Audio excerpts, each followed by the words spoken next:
시작하겠습니다. 안녕하세요. 의사 남편 만났다고 제가 무슨 인생 대역전이라도 한 것처럼 생각하던 시댁에 한방 속 시원하게 날려주고 이혼해버렸습니다. 남편은 저보다 3살 연하예요. 제가 남편보다 나이가 많다는 사실부터 시댁에서 마음에 안 들어 했어요.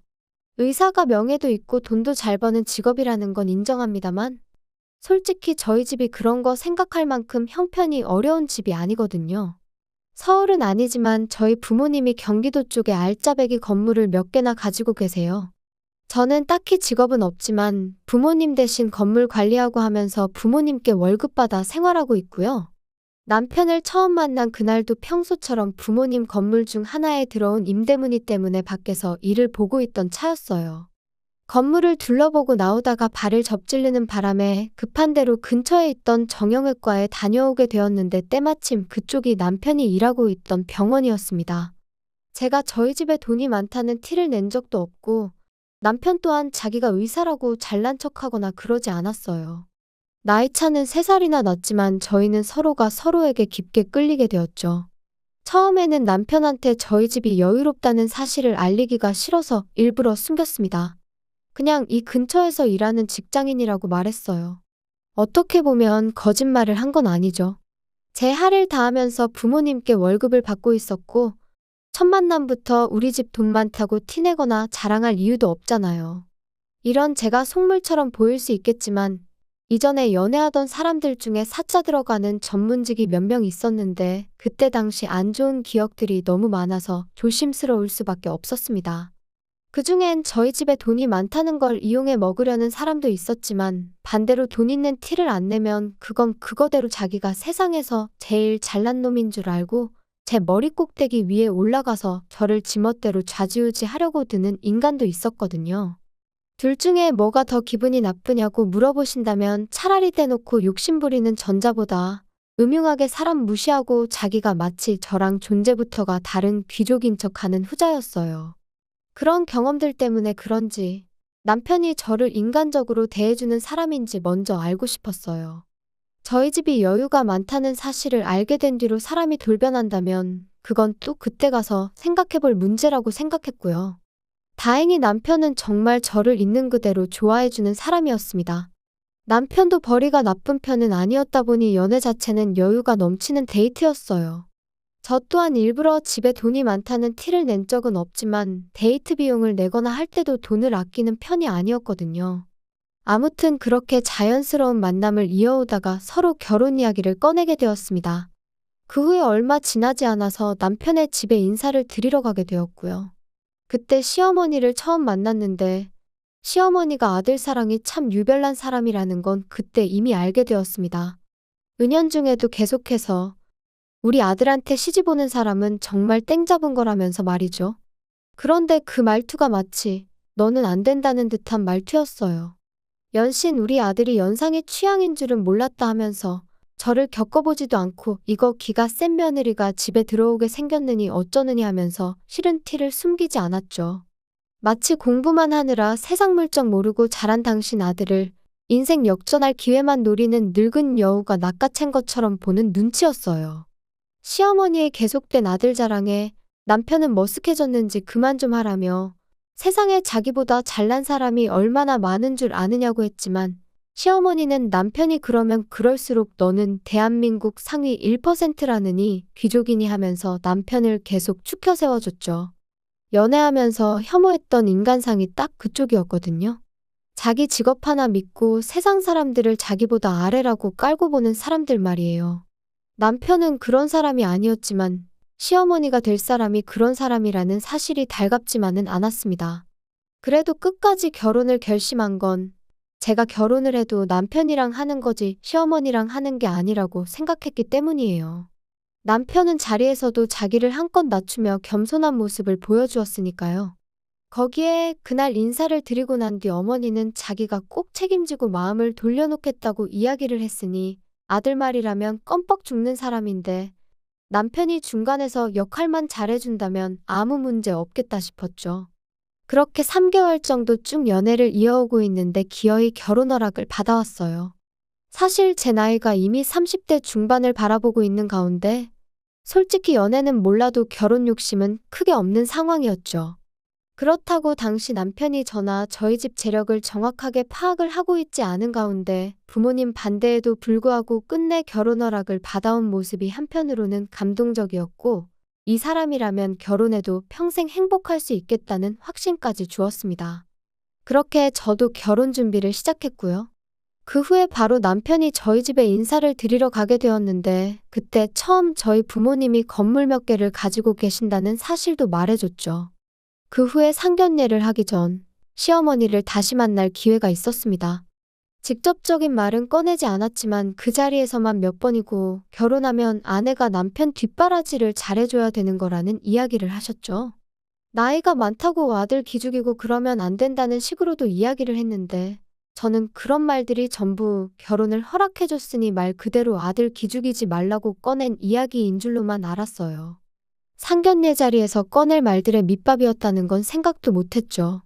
상견례 자리에서 시어머니는 또 다시 한번 의사아들 자랑을 시작했어요.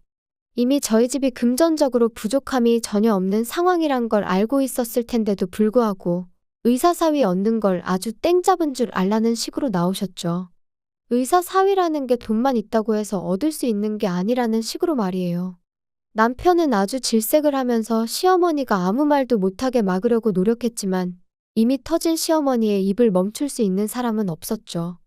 사람이 돈만 있다고 되는 게 아니라고, 결국엔 명예가 있어야 그 돈도 가치가 있고 빛나는 법이라며 집안에 의사 식구가 들어오는 걸 대박 잡은 거나 마찬가지라고 계속 열변을 토하셨어요. 저희 부모님이 그런 말에 눈 하나 꿈쩍하실 분들이 아니었는데 시어머니가 심기를 거슬리는 말을 기어이 먼저 꺼내더군요. 예비 사돈이 건물을 몇 개나 가지고 있다고 들었는데 이참에 사위한테 병원 하나 차려주면 어떻겠냐고 하더군요.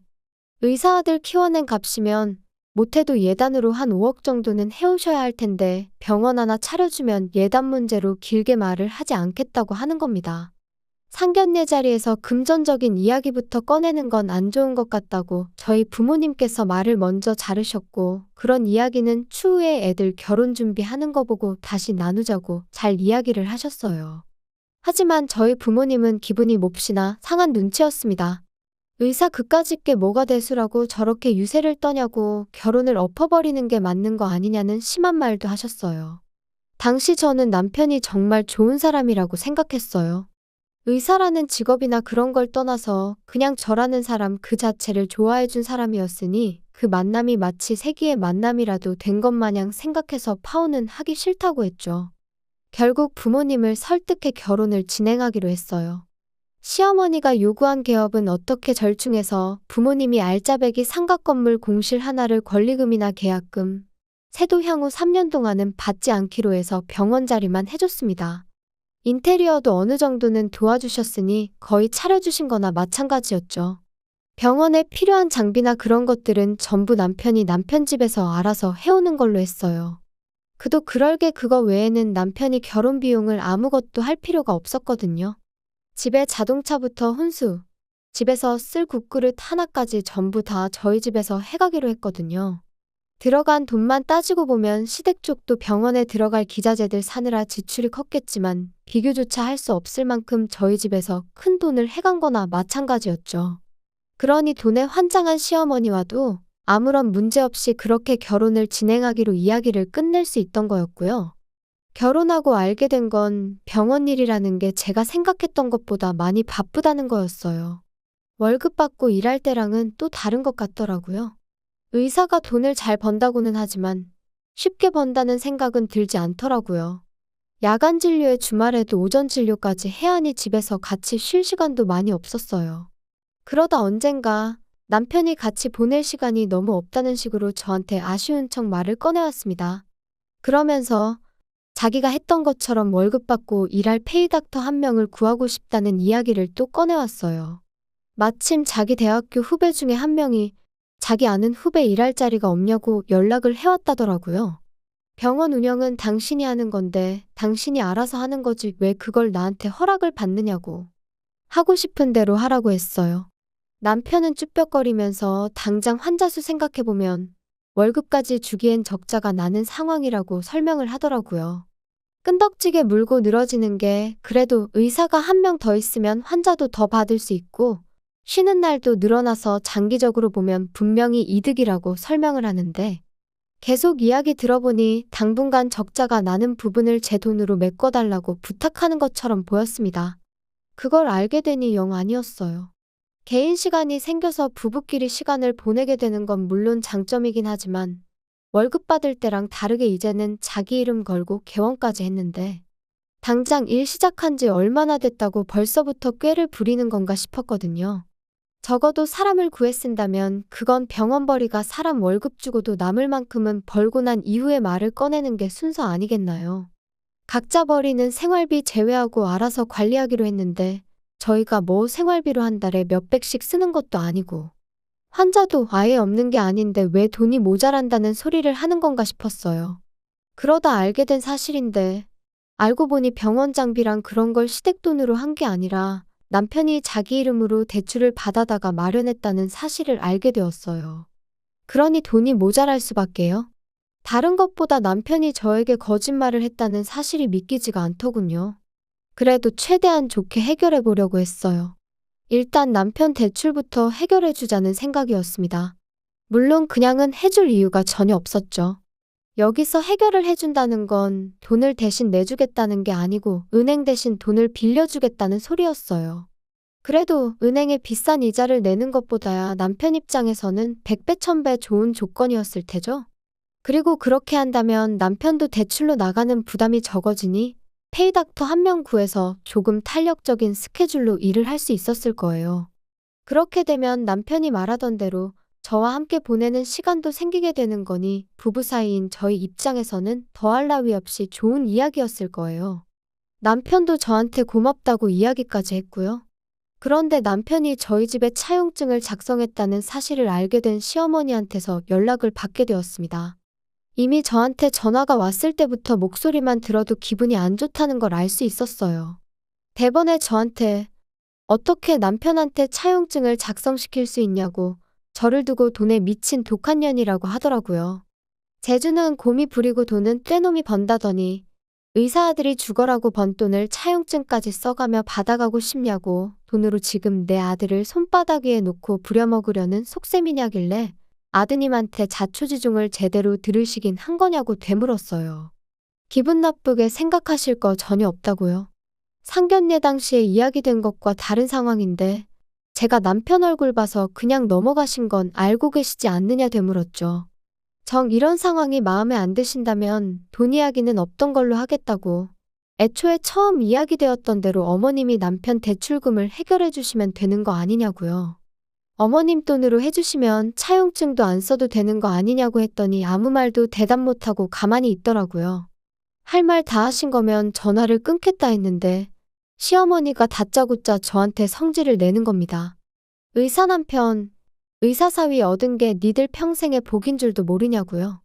병원이 있는 건물은 공실도 잘 나지 않는 거 모르냐며 우리 아들 하나가 니네 집 건물 가치를 얼마나 올려놓은 줄 아냐며 열을 올리더라고요. 병원 들어오면서 상가 계약하신 분들이 좋아한 건 사실이긴 한데 그렇다고 해서 남편 병원이 없다고 저희가 힘든 상황도 아니었거든요.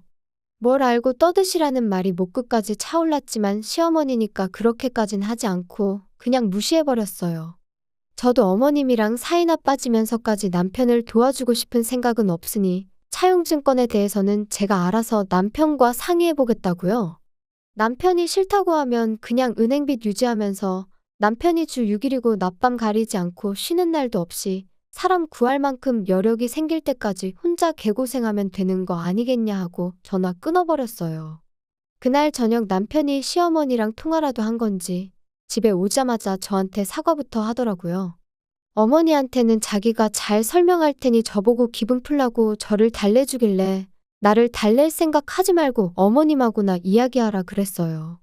남편은 제 앞에서 떳떳하게 전화하면 될 걸 가지고 괜히 제 눈치를 보면서 서재로 쓰고 있던 방으로 가서 문까지 닫아놓고 전화를 하더군요. 무슨 작당 모의를 하려나 싶었어요.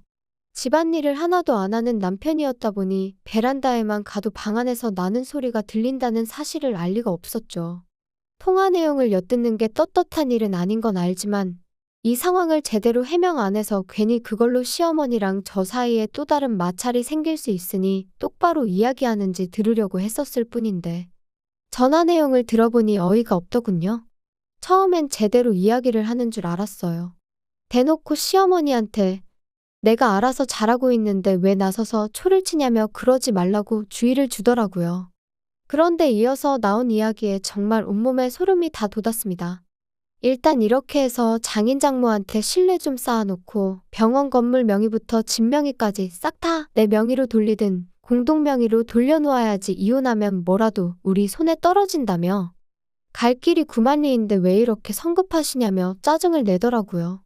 생활비도 300씩 보내드리고 있지 않냐고 그 돈이면 월급 받을 때 드리던 것보다 배는 더 보내는 건데 일단 그걸로 만족하고 계시라는데 남편이 돈에 항상 허덕이는 게 대출 때문에만은 아니었다는 사실까지 알게 되었습니다. 통화 마치고 온 남편은 뻔뻔하게 저한테 어머니랑 자리하기했고 다시는 같은 일로 저한테 연락하는 일이 없을 거라고 얼굴에 철판을 깔더군요. 당장이라도 폭발할 것 같은데 아무것도 모르는 척하고 있는 게 정말이지 너무 힘들었습니다. 작정하고 처가재산 노리는 게 저는 드라마에서나 있는 일인 줄 알았는데 바로 저한테 일어나고 있었으니 말이에요. 당장 제가 어떻게 할 수 있는 일이 없어서 다음 날까지 아무 일도 없는 척 가만히 있다가 친정부모님께 찾아갔습니다.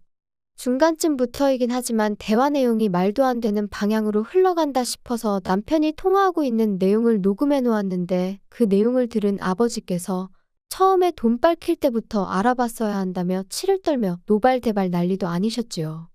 그 길로 저랑 같이 병원으로 쳐들어갔어요. 남편은 전혀 생각도 못한 눈치로 웬일로 둘이서 같이 왔느냐고 하더라고요. 이미 물증까지 확실한데 더 기다릴 이유도 없겠구나 싶어서 곧바로 녹음해 놓았던 거 틀어주고 어디 한번 설명해보라고 했어요. 자기 목소리가 확실한데도 아니라고 잡아떼더군요.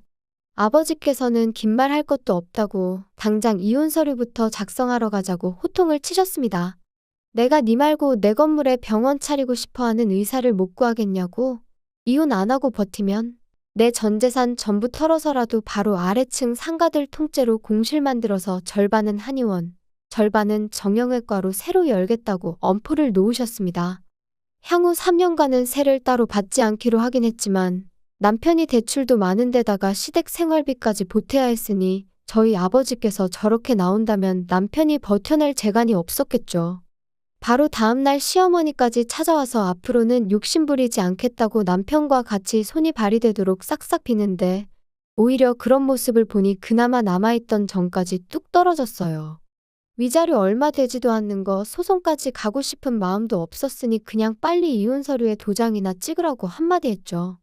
남편은 장비랑 기타 집기들 다 빚내서 산 건데 이건 어떻게 하냐며 비굴하게 나오길래 당신 어머님 말 맞다나 병원 들어오길 기다리는 건물들이 줄을 선다고 하지 않았느냐고.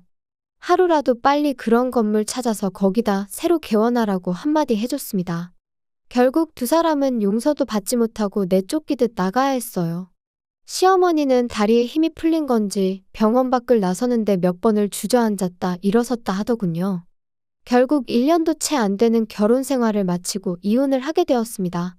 제대로 복수를 해줘서 속이 시원하긴 했지만 결국 사람 보는 눈이 부족했던 저 때문에 이 사달이 일어나게 되었으니 한편으로는 씁쓸하기도 하네요.